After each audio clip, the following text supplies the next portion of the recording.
I believe in America. America has made my fortune. Dans l'ombre des premières vagues d'immigration aux États-Unis, une force clandestine se développait silencieusement dans les rues de New York, la mafia italienne. Carlo Gambino's Joe Colombo, Vito Genovese. Cette organisation secrète a marqué l'histoire, au point de devenir une icône de la culture américaine grâce à des films emblématiques comme Le Parrain ou Les Affranchis. Never rat on your friends and always keep your mouth shut. Mais derrière le glamour de la fiction se cache un réel empire qui a régné sur les États-Unis pendant près d'un siècle, basé sur le sang et l'argent sale. Les parrains des grandes familles de New York détenaient un pouvoir dépassant celui du président, accumulant des millions de dollars par année. We have tolerated in America, not just in the illegal and highly dangerous drug traffic, but in many other areas, a syndicate of organized criminals whose power is now reaching unparalleled heights. Mais dans ce monde sans pitié, le moindre faux pas pouvait leur coûter la vie. When I looked there, I just couldn't believe my eyes, seeing the blood on the street. Aujourd'hui, je vous raconte l'histoire captivante et complexe de la mafia italo-américaine, depuis son ascension fulgurante au sommet du pouvoir, jusqu'à sa chute tumultueuse. La mafia que l'on connaît aujourd'hui s'est développée en Sicile au milieu du 19e siècle, alors que la région était très instable politiquement suite à l'unification de l'Italie. À la base, c'était des sortes de milices privées engagées par les plus riches pour protéger leurs terres face aux nombreuses révoltes des paysans. La mafia sicilienne s'appelle la Cosa Nostra, Notre Chose ou Ce qui est à nous, un nom que l'on ignorait encore à l'époque et que l'on va découvrir bien plus tard. Au même moment, des centaines de milliers d'Italiens émigrent vers les États-Unis en quête du rêve américain, et parmi eux, on trouvait bien sûr quelques criminels. Les tout premiers gangs italiens ont commencé à se développer à la Nouvelle-Orléans à la fin du 19e siècle. Mais c'est à New York, un des premiers ports d'immigration des États-Unis, que la mafia s'est vraiment développée et où se sont basées la plupart des opérations. Et c'est pour cette raison que j'ai décidé de concentrer cette vidéo sur New York. Et je parlerai des autres villes comme Chicago dans d'autres vidéos dédiées. La première vague d'immigrants italiens a lieu autour de 1870 et beaucoup d'entre eux se sont installés au sud-est de New York, autour de Mulberry Street, un quartier que l'on nommera plus tard Little Italy. C'est dans ces rues que se sont développés plusieurs gangs italiens. Les premières cibles des gangsters étaient les immigrés italiens eux-mêmes, qui vivaient rassemblés dans les quartiers pauvres et étaient victimes de rackets par les gangsters siciliens. Ils risquaient de se faire assassiner s'ils ne payaient pas la somme désirée. En gros, les gangsters créaient une menace, puis ils demandaient de payer pour être protégés de cette menace. Des opérations d'extorsion connues sous le nom de la main noire et pratiquées par des tas de petits gangs autour de New York. Ce n'est donc pas la mafia, mais on voyait déjà les prémices de ces activités criminelles dans les quartiers italiens de New York. Un des gangs les plus notables se nommait le Five Point Gang, créé par un ancien boxeur sicilien. Il s'enrichissait grâce aux rackets, la prostitution ou les cambriolages, et vivait sans contrainte en aidant le Parti démocrate de New York à remporter les élections, sous coup de fraude et intimidation. Parmi les jeunes Italiens recrutés par le Five Points Gang, certains deviendront des gangsters de légende comme Al Capone ou Lucky Luciano dont je parlerai un peu plus tard. Un des premiers mafieux siciliens à immigrer aux États-Unis se nomme Giuseppe Morello, qui a quitté la ville de Corleone à cause de ses quelques ennuis avec la justice. Il va s'associer avec les gangsters déjà présents à New York et fonde la famille Morello à Harlem, la première famille mafieuse aux États-Unis, en se basant sur les codes de la mafia sicilienne. Grâce à sa structure, la mafia avait le potentiel de bien mieux tenir dans le temps, contrairement aux nombreux petits gangs qui se dissolvaient assez facilement. A noter tout de même que tous les gangsters n'étaient pas siciliens, on retrouvait de nombreux napolitains à Brooklyn par exemple, qui faisaient partie de la Camorra, la mafia napolitaine. Mais une guerre des gangs sanglante entre 1914 et 1919 a mené à la victoire des familles siciliennes de Manhattan, qui continueront à dominer le crime organisé pendant le siècle à venir, même si beaucoup de gangsters napolitains vont travailler avec eux, comme Al Capone. À Little Italy, la vie des immigrants italiens était extrêmement difficile. Ils ont rapidement découvert que le rêve américain était un mythe et que seuls les métiers les plus ingrats s'offraient à eux. Ils vivaient dans des taudis, on voyait des familles entières dans des minuscules appartements sans lumière. Pour beaucoup de jeunes sans avenir, rejoindre les gangs était la seule solution pour se faire de l'argent et sortir de cette vie misérable, et donc ne pas suivre le sort de leurs parents. Ils ont rapidement appris les codes de la rue, et pour beaucoup, leur destin criminel était presque inévitable. Mais c'est à partir de 1919 que la mafia va réellement devenir un empire.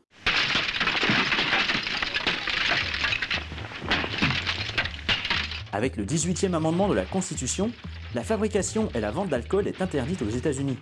Ça va durer jusqu'en 1933, je parle bien sûr de la Prohibition. Come on, quick everybody, drink up.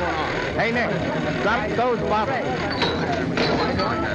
La Prohibition est une période tellement riche qu'elle mérite une vidéo à elle seule, donc je vais pas trop m'étendre sur le sujet aujourd'hui. Mais j'en ai déjà parlé dans une autre vidéo sur Atlantic City si ça vous intéresse. Bien évidemment, la demande d'alcool est restée très forte, et c'était une opportunité en or pour la mafia de se faire beaucoup d'argent, en important de l'alcool du Canada ou des Caraïbes, voire même en fabriquant leur propre alcool.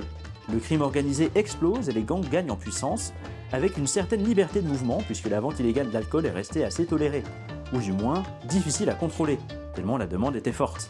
Chicago alone boasts of having 20,000 speakeasies. Millions of Americans find that breaking the law can be fun.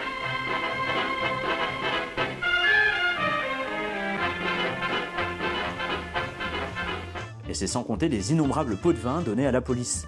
La police arrêtait les buveurs, les joueurs ou les vendeurs d'alcool, mais jamais les bandits à la tête de ces organisations. Ils étaient intouchables, même si leur nom était bien connu du grand public, leur fonctionnement était très obscur et il n'existait aucune preuve pour les arrêter légalement. Al Capone, par exemple, a seulement été arrêté pour fraude fiscale. The most powerful man in the underworld is Scarface Al Capone.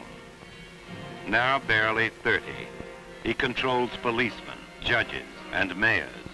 And he openly runs a vast network of bootlegging, gambling, protection, and vice.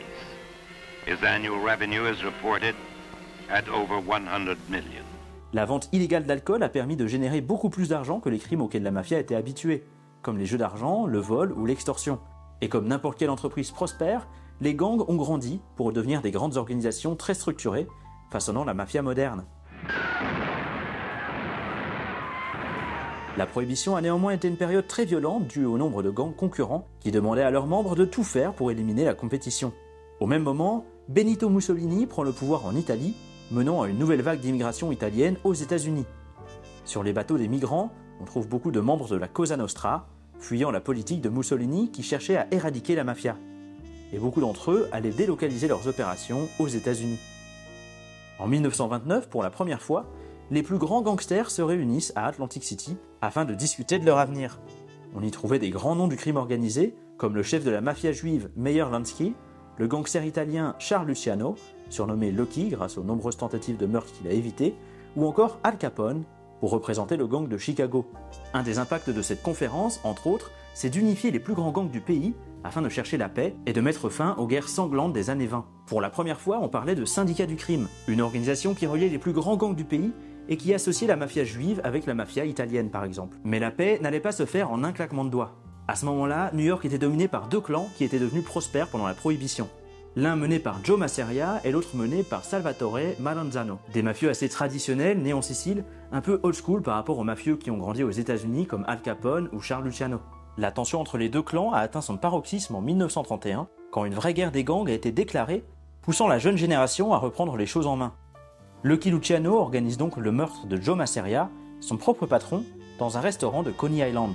L'idée, c'était de potentiellement devenir numéro 2 de la mafia, qui était maintenant menée par Maranzano, qui lui s'autoproclame chef de tous les chefs, selon la tradition sicilienne.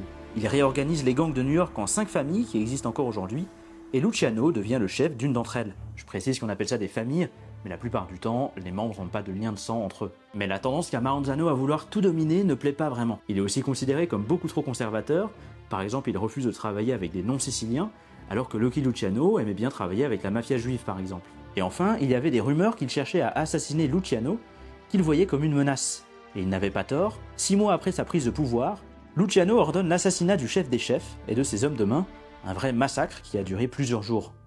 Cet événement marque un tournant dans l'histoire de la mafia, la disparition des vieux parrains italiens pour créer une nouvelle organisation gérée par une nouvelle génération de gangsters, ayant grandi dans les rues américaines, qui allaient maintenant imposer leur propre vision, plus moderne.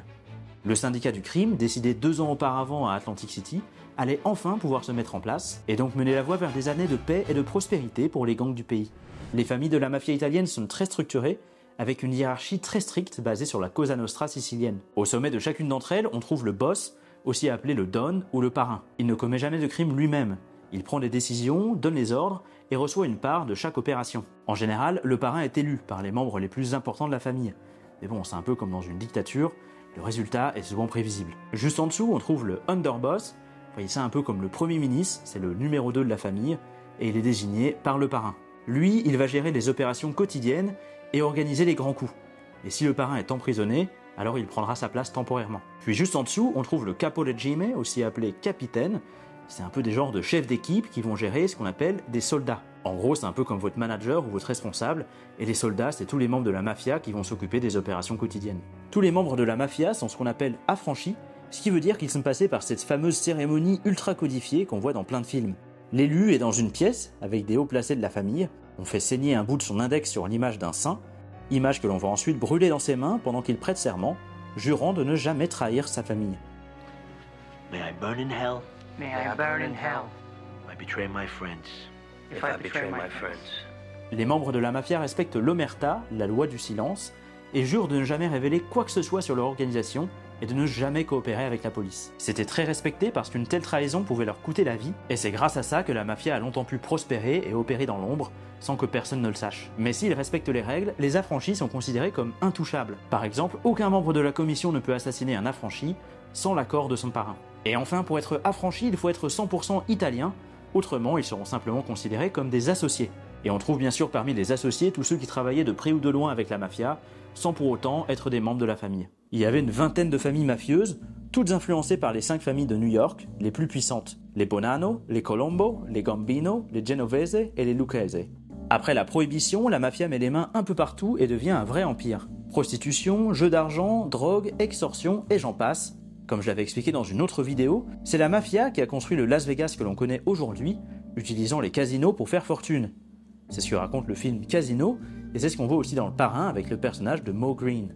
Mais c'est important de comprendre que grâce à l'omerta, à l'époque, personne ne savait vraiment ce qu'était la mafia. On connaissait juste quelques gangsters célèbres, parfois même sans connaître leurs activités criminelles. Mais tout ce que je vous raconte aujourd'hui concernant la mafia, en fait, on l'a appris bien plus tard. Et c'est pour ça qu'ils pouvaient facilement opérer sans se faire déranger par les autorités. À l'époque, on ignorait encore que tous ces gangs étaient en fait reliés et travaillaient ensemble. C'est en 1950 que le Sénat crée une commission d'enquête pour investiguer les grands gangs opérant aux États-Unis. Beaucoup de mafieux ont témoigné au Sénat, ça a été diffusé à la télévision, et c'est la première fois que les Américains découvraient vraiment l'existence du crime organisé et la mafia. Évidemment, tous les mafieux auditionnés refusaient de révéler quoi que ce soit, tout restait encore à prouver. Why did you want to be an American citizen? Why? Because I love this country. You must have in your mind some things you've done that you can speak of to your credit as an American citizen. If so, what are they? Paid my tax.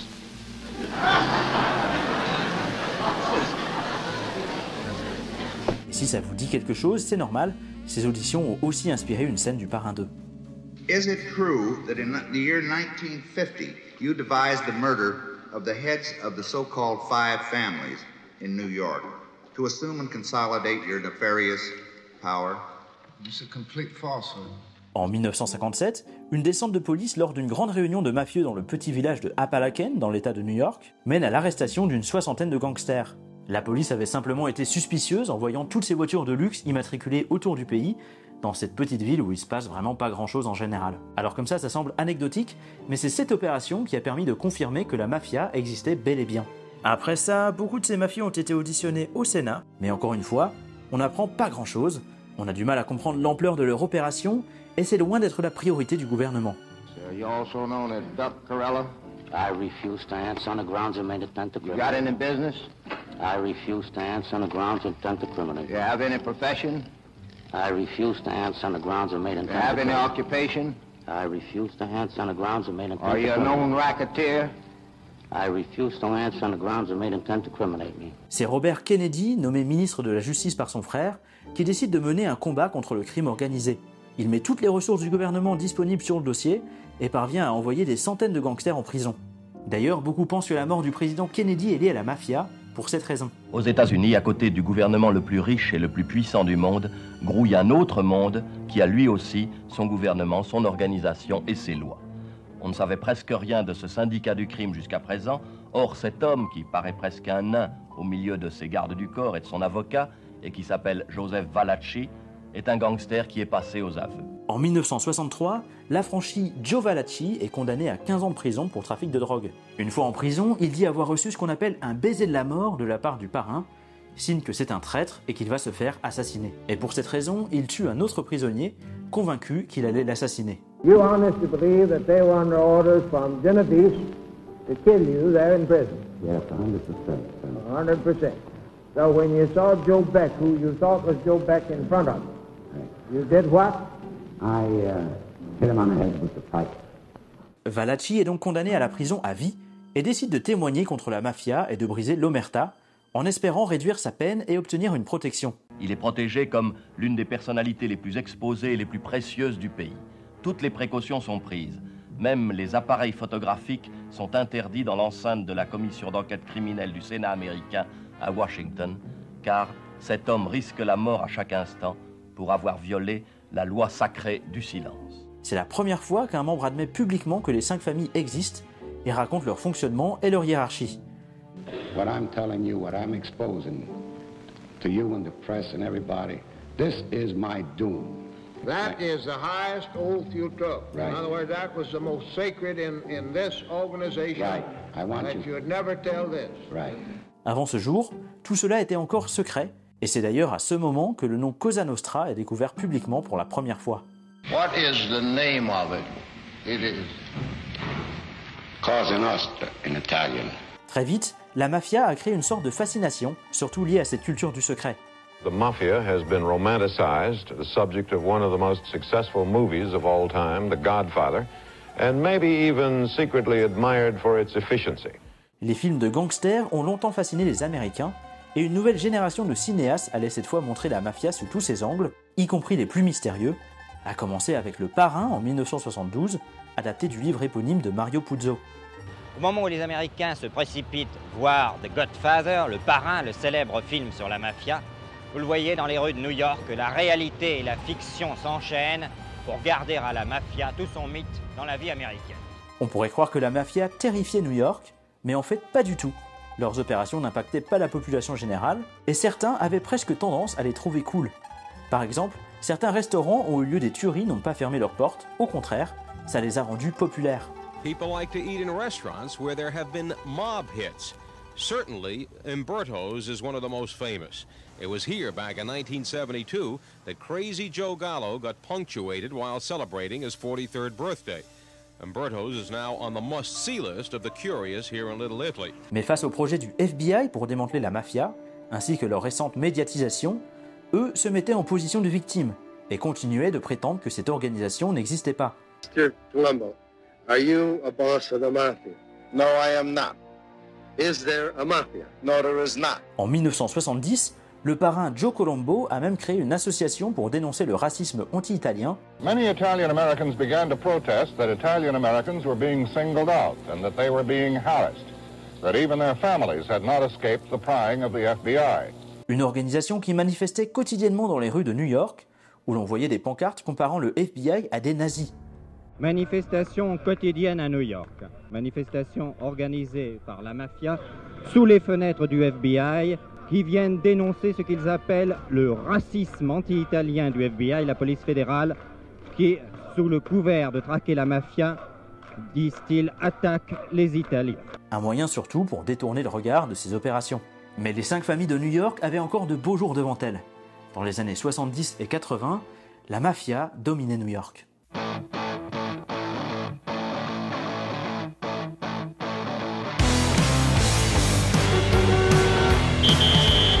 New York has been bleeding for the past 6 months. Savage cuts have been made in the public services to keep bankruptcy at bay. 45,000 workers have lost their jobs. Souvenez-vous, dans les années 70, la ville de New York était quasi anarchique, au bord de la faillite, avec une criminalité qui explosait. Les autorités n'avaient clairement pas le temps ni les ressources pour s'occuper de la mafia, leur donnant de quoi manœuvrer sans trop d'obstacles. Les membres de la mafia, souvent surnommés les Wise Guys, étaient les rois du quartier et ne s'imposaient aucune limite. Like go to restaurants, you don't wait online. They'll get you a table right away. You get the best of foods, the best of wines. So why did these people treat you that way? Because they knew I was with organized crime. They knew I was a mafia member. Ils portaient des costumes luxueux, roulaient en Cadillac et faisaient la fête dans les plus beaux clubs de la ville et trompaient leurs femmes fréquemment. Un peu comme les générations précédentes, la mafia s'enrichissait avec le racket des petits commerçants. Si vous étiez barbier, si vous teniez un restaurant ou un café, alors un affranchi pouvait venir vous voir et vous demander 30% de vos revenus, en échange d'une soi-disant protection. Et si vous refusiez, il pouvait simplement brûler votre commerce le lendemain, ou alors menacer votre famille.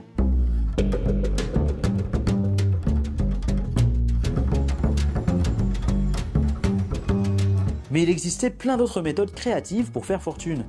La mafia avait une main absolument partout, et c'est ça qui lui a permis de dominer le pays. En 1978 par exemple, des membres de la famille Lucchese, dont Henry Hill, que vous avez peut-être vu dans Les Affranchis, ont corrompu, menacé et intimidé des joueurs de basket de l'université de Boston afin qu'ils perdent à chaque match pour que la mafia puisse s'enrichir en pariant contre eux. Il y avait aussi la fraude sur les taxes sur l'essence, notamment pratiquée par Michael Frances de la famille Colombo. Francese, who is only in his 30s, is the youngest mafia boss in the country and possibly the richest. Authorities say in the last 5 years, Francese and some of the men around him have made perhaps as much as $1 billion. Ils vendaient de l'essence à bas prix aux stations, ils empochaient toutes les taxes perçues, puis fermaient leur entreprise avant que le service des impôts ne puisse lui réclamer, ou alors utilisaient des entreprises installées au Panama. By some estimates, the loss in gasoline taxes is as much as $1 billion. À un moment, Frances vendait près de la moitié de l'essence vendue à New York à l'époque. Pour blanchir cet argent, il existait plein d'autres méthodes, le cinéma par exemple. Jerry Zimmerman and Michael Francese, two newcomers to Hollywood who in only a few years have been able to raise millions of dollars to make and distribute movies. La mafia est présente à Hollywood depuis les années 30 et ils ont même parfois mis la casquette du producteur. Le premier opus de Massacre à la tronçonneuse a été partiellement financé par le père de Michael Frances par exemple. Michael Frances qui lui a aussi continué la tradition et blanchi l'argent gagné sur l'essence dans des films qui n'ont, il faut le dire, pas trop marché. The FBI says you're a member of the Colombo Mafia family. Like I said, the FBI can allege and say whatever they like. They've been doing it for many, many years. But what could I say? That's the FBI, that's law enforcement. La mafia pouvait aussi faire fortune avec la drogue. On se souvient notamment de la Pizza Connection, quand la mafia sicilienne a exporté pour 1,6 milliard de dollars d'héroïne vers des pizzerias new-yorkaises, transportées entre des sauces tomates et des pâtes. Un bel exemple de coopération entre la mafia sicilienne et américaine. A noter tout de même que certaines des 5 familles se sont volontairement éloignées de la drogue pour éviter les problèmes ou pour soigner leur image et pour se concentrer sur des business qu'ils considèrent comme plus légitimes. Mais une des activités qui a rendu la mafia aussi puissante, c'est son implication avec les syndicats des travailleurs. A lot of crime flourishes because so many in the Teamsters Union are willing to help. The union's stranglehold on the nation's transportation system provides information about and access to billions of dollars worth of goods. And the union also provides legitimate jobs as a cover for loan sharking, gambling and narcotics activity. Les syndicats des camionneurs, des employés d'hôtels, des serveurs de restaurants ou des employés de ports et d'aéroports, tous étaient contrôlés par la mafia. Et ils en bénéficiaient de plusieurs manières. Déjà, ils pouvaient piocher dans les caisses de retraite et de santé pour s'enrichir, au détriment des salariés qui cotisent tous les mois. Federal authorities say billions of dollars that should go to the union workers are disappearing into the pockets of crooked union officials, mobsters, health plan administrators, doctors, and many others. Ils pouvaient aussi les utiliser pour racketter les entreprises en les menaçant de grève, imposant une taxe mensuelle en échange d'une prétendue protection. Déclencher une grève des camionneurs, par exemple, pouvait mettre le pays à l'arrêt. Donc, avec un tel pouvoir, ils avaient vraiment une influence sur tout ce qui se passait dans le pays. Ils pouvaient même demander à leurs membres de voter pour un candidat précis aux élections, qui lui, en retour, pourrait voter des lois en leur faveur. Et enfin, ils pouvaient forcer les entreprises à passer uniquement par des fournisseurs aussi contrôlés par la mafia et créer un cercle vertueux pour dominer l'industrie. C'était le cas dans la construction notamment. He says he's just a building contractor. But federal authorities say DiNapoli is one of the key mobsters in the construction business in New York. And that unless DiNapoli is paid off, there may be violence at construction sites or labor trouble from union officials who are friends of DiNapoli. How do you describe New York? It's been serenaded in song, portrayed in print and on canvas, captured on celluloid, and imprinted in the mind of anyone who's ever visited or dreamt of visiting the Big Apple.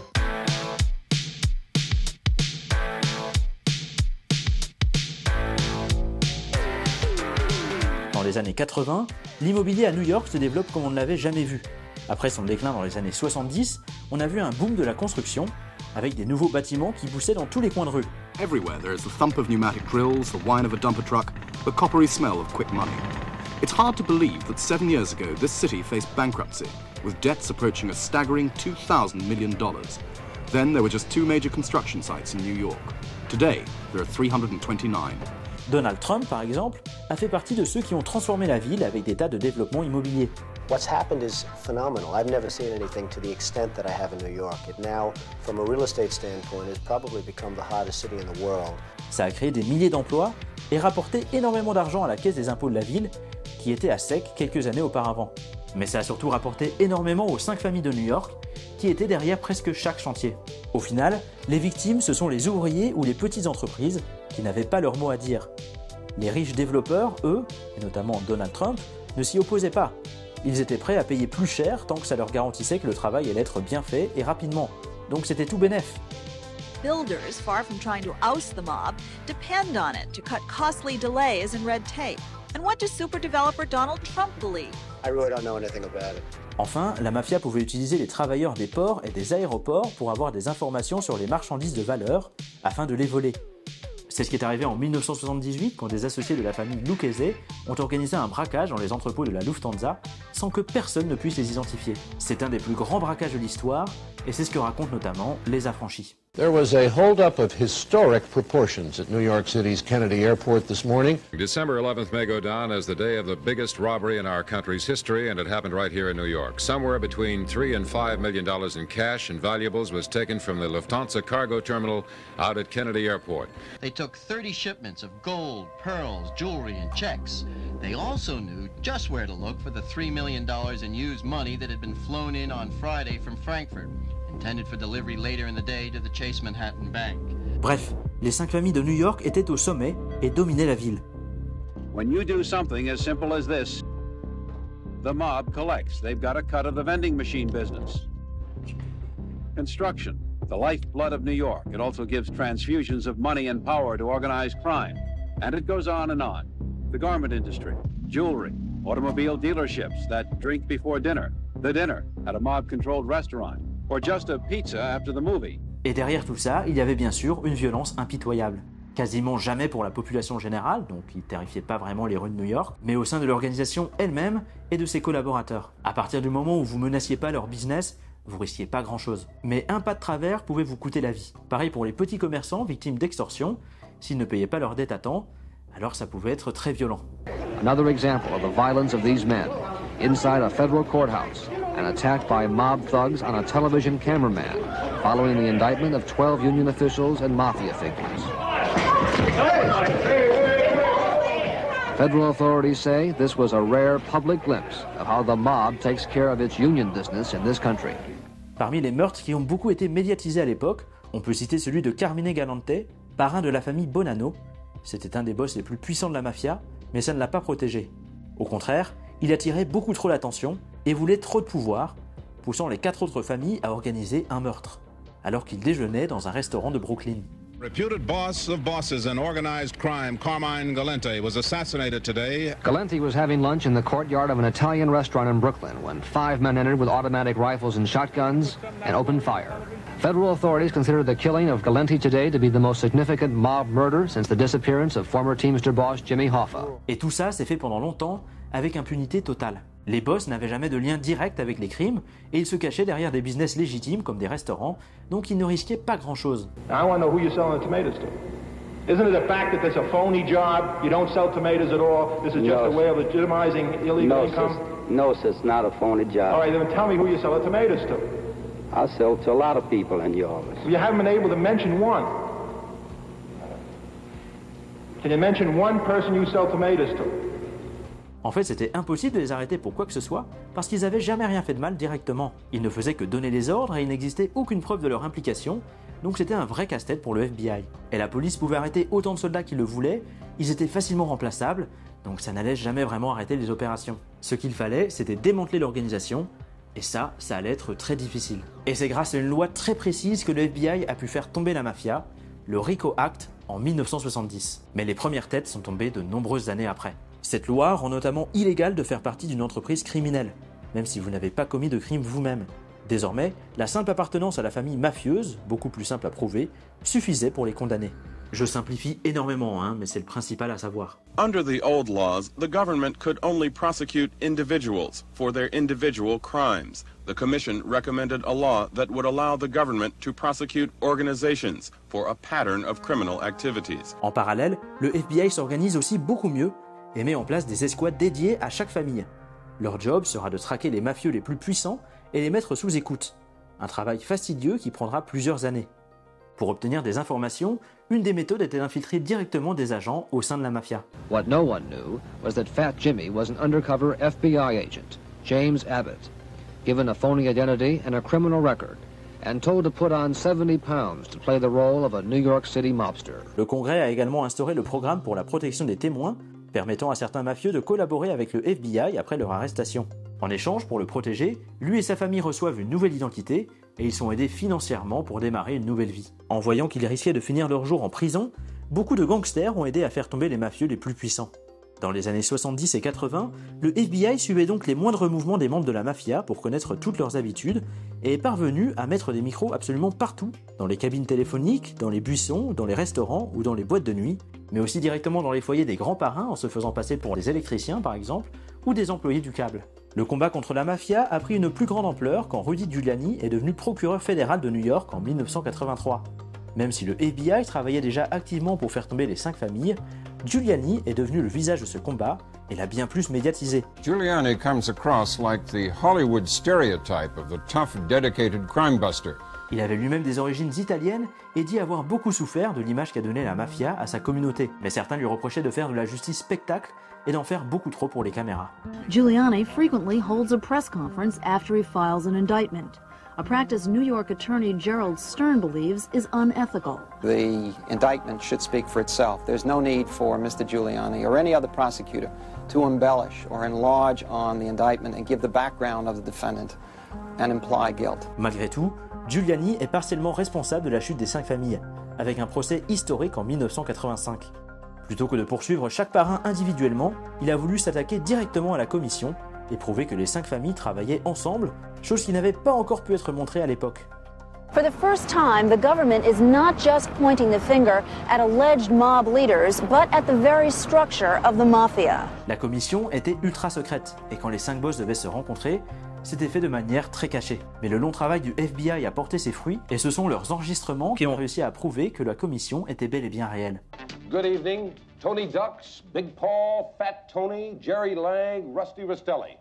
A Godfather Roundup. Tonight we begin with an NBC News exclusive. The Godfathers of the New York Mafia are in big trouble. Le 25 février 1985, les parrains des 5 familles de New York sont inculpés par Rudy Giuliani pour un procès qui durera presque 2 ans. This is a great day for law enforcement, but this is a bad day, probably the worst, for the mafia. Presque tous ont été condamnés à 100 ans de prison grâce à la loi RICO. Well, here in New York today, after 5 days of deliberation, an anonymous federal court jury convicted 3 crime bosses of serving on the so-called Mafia Commission. Now, an FBI man says that all the members are either in the grave or headed to prison. De quoi affaiblir drastiquement le pouvoir de la mafia pour les années à venir, et c'est pourquoi ce procès est un tournant. C'était la première fois que l'organisation faisait vraiment face à la justice. I asked Fat Tony if he had anything to say about all this. You got something to say, Tony? Yeah, go yourself. Thank you. Mais ces 2 années de procès ont été si riches en événements que l'un des accusés n'a même pas eu l'occasion d'entendre sa sentence. It is a historic event in the history of the mob. You are looking at the body of Paul Castellano. Witnesses said that Castellano was sitting in his limousine when 3 men in trench coats walked up and started shooting, and they made a getaway. Le 16 décembre 1985, le boss de la famille Gambino, Paul Castellano, est assassiné dans la rue devant un célèbre restaurant de steak. C'était probablement le parrain le plus important des 5 familles. Il était à la tête de la commission et son témoignage au tribunal était le plus attendu de tous. The bullets that ended Big Paul Castellano's life last night may very well have been a payoff for getting into such trouble with the feds. Son meurtre est mystérieux et très inattendu. Experts say his associates may very well have decided Big Paul was more trouble than he was worth. On apprendra un peu plus tard qu'il avait été orchestré par John Gotti, capitaine de la même famille, insatisfait de sa manière de gouverner. Gotti était aussi une cible de Castellano car il s'est impliqué dans du trafic de drogue, interdit par la famille à l'époque. Cet assassinat était donc pour lui l'opportunité de le devancer et de prendre le pouvoir. Opération réussie, puisqu'il prendra la tête de la famille Gambino quelques jours plus tard. It is believed by mafia observers that John Gotti has succeeded Castellano as head of the Gambino crime family. They say John Gotti is the boss. John Gotti says nothing. La lutte contre la mafia dans les années 70 et 80 a drastiquement réduit le pouvoir des 5 familles. Entre 1980 et 1990, près de 1000 mafieux ont été condamnés par la loi RICO. On a vu un vrai bouleversement dans les plus grandes familles. Beaucoup ont préféré collaborer avec les autorités pour sauver leur peau. Et mine de rien, C'est grâce à tous ces témoignages que l'on a pu apprendre tout ce que je vous ai raconté aujourd'hui. Over the past decade, gangsters have been falling all over themselves in a stampede to get into the witness protection program. And for good reason. It could mean new identities and new lives for criminals otherwise headed for prison or maybe even the morgue. Et tous les autres susceptibles de parler ont été assassinés. This is what comes to many people's minds when they think of Bensonhurst, Brooklyn. Organized crime figures being gunned down in the streets. That's what happened to Carmine Variali and Frank Santoro last Thursday on Bath Avenue in Bensonhurst. Saturday night, another hit about 20 blocks away. Some other recent mob executions in Bensonhurst were Frank DeChico, blown up in his car last year. 2 more men shot a few months after that. Mais ça a surtout fait de la place pour les nouveaux boss, avides de pouvoir. Law enforcement officials say there is now a power vacuum at the top of La Cosa Nostra, with all of its old leaders either in jail or in graves. A great deal of turmoil is expected as other mafia dons struggle to take control of the mob. Quand John Gotti prend la tête de la famille Gambino, il s'agissait déjà de la famille la plus riche de New York. Avec la chute des autres familles, Gotti avait un champ libre pour devenir le parrain le plus puissant des États-Unis et prouve que la mafia est loin d'être morte. Il gagne très vite une dizaine de millions de dollars par an et mène une vie si luxueuse qu'on le surnomme Dapper Don, le Don élégant, grâce à son style flamboyant et ses costumes très chers. The so-called Dapper Don is often in the spotlight, making him the envy and target of other mafia families. Un autre de ses surnoms, c'était Teflon Don, pour sa résistance, car il n'est jamais condamné malgré ses nombreuses arrestations. We find him not guilty. When the alleged real-life Godfather came out of the courtroom a free man, he turned and gave a salute to the cheering crowd. A salute that seemed to say, I'm back. Il était toujours acquitté après avoir corrompu ou menacé les jurés, les témoins ou même les victimes. Gotti authorized a $10,000 cash payoff to a man who he allegedly beat up. In fact, Romuald Piecyk told the judge in open court he couldn't remember who hit him, and then the charges against Gotti were dropped. Gotti était aussi très populaire dans son quartier. Mr. Gotti's neighborhood, Queens, a kind of legend in New York, where he throws huge 4th of July parties, and his neighbors defend and cheer him on. Gotti's the best! Gotti's the best! Personne ne le soupçonnait d'être un meurtrier. He helps the kids out on 4th of July, buys them things. He does a lot for the community. Again, there's a number of things, but I don't want to go into it right now. Even if he's a convicted killer? He's not a killer. Il souriait toujours devant les caméras avec un tel charisme qu'il arrivait à apparaître sympathique auprès du public. Il est donc incontestablement le parrain le plus médiatique et il devient presque une source de fascination pour certains. Mais il ne restera pas longtemps au sommet. He was supposed to be untouchable, Teflon, John Gotti, king of the mob. Now his kingdom is a 6-by-8-foot cell inside the tightest security prison in America. En 1990, après avoir été sous écoute pendant plusieurs années, il est arrêté par le FBI et est inculpé pour 5 meurtres, racket, évasion fiscale, extorsion, et je vais m'arrêter ici parce que la liste est très longue. Gotti est inculpé avec Sammy Gravano, surnommé le Taureau, underboss des Gambino et donc très proche de Gotti. C'était même son meilleur ami. Mais ce dernier va le trahir pendant le procès, décidant de témoigner contre lui en 1991. There was a time when they were the best of friends. John Gotti promoted Sammy the Bull Gravano ahead of many old-timers to make him the #2 man in the Gambino crime family. And Sammy paid him back by becoming the star witness against him at the trial. Une trahison inévitable et assez compréhensible, puisque Gotti voulait lui faire porter le chapeau pour sauver sa peau. C'était la trahison ou la prison à vie, voire la mort. Not since Joe Valachi in the 60s has such a high-ranking member of the mob turned traitor. Sammy the Bull Gravano now joins the ranks of those who have broken the cardinal rule of the mafia, omerta. Le procès de John Gotti est hyper médiatisé et les jurés étaient mis sous extrême protection pour éviter qu'ils ne soient corrompus ou menacés, comme lors des précédents procès. They are brought to court in a caravan of limousines, shielded from view by tinted glass, guarded by U.S. Marshals. This is Channel 7 Eyewitness News.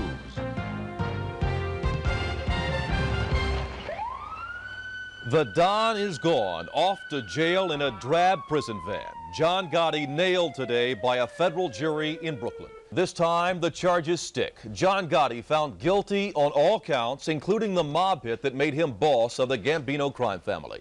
The stunning verdict put him away for life. The Teflon is gone. the Don is covered with Velcro and every charge in the indictment stuck. Gotti est donc condamné à perpétuité et meurt d'un cancer en 2002. Les efforts du FBI ont donc mené à une vraie chute de la mafia dans les années 90. Le crime organisé a aussi vu apparaître des gangs de plus en plus puissants, comme la mafia chinoise, la mafia russe ou encore les Yakuza, empêchant donc la Cosa Nostra de dominer le territoire. The Cosa Nostra is being displaced by new ethnic crime groups. Law enforcement says it's at best a mixed blessing. The new groups are more into shooting, less concerned with innocent bystanders, more into narcotics, and getting rich fast. Mais elle n'est pas morte pour autant. Après le 11 septembre 2001, le FBI a délaissé le crime organisé pour se concentrer sur le terrorisme. De quoi laisser de la place à la mafia pour se redévelopper, mais de manière bien plus dissimulée. Les 5 familles existent toujours et continuent de s'enrichir avec les mêmes méthodes qu'avant, à une plus petite échelle bien sûr. Pour ne pas attirer l'attention des autorités, ils ont aussi tendance à sous-traiter, aux gangs de bikers par exemple, restant le plus loin possible des opérations. On pourrait même penser qu'ils ont appris de leurs erreurs du passé, où la mafia avait tendance à un peu trop se montrer, avec John Gotti par exemple. Bref, la chute des grands parrains dans les années 80 n'a pas tué la mafia, loin de là, mais elle l'a surtout fait revenir aux sources. Une opération secrète qui opère dans l'ombre, sans même que personne ne s'en aperçoive.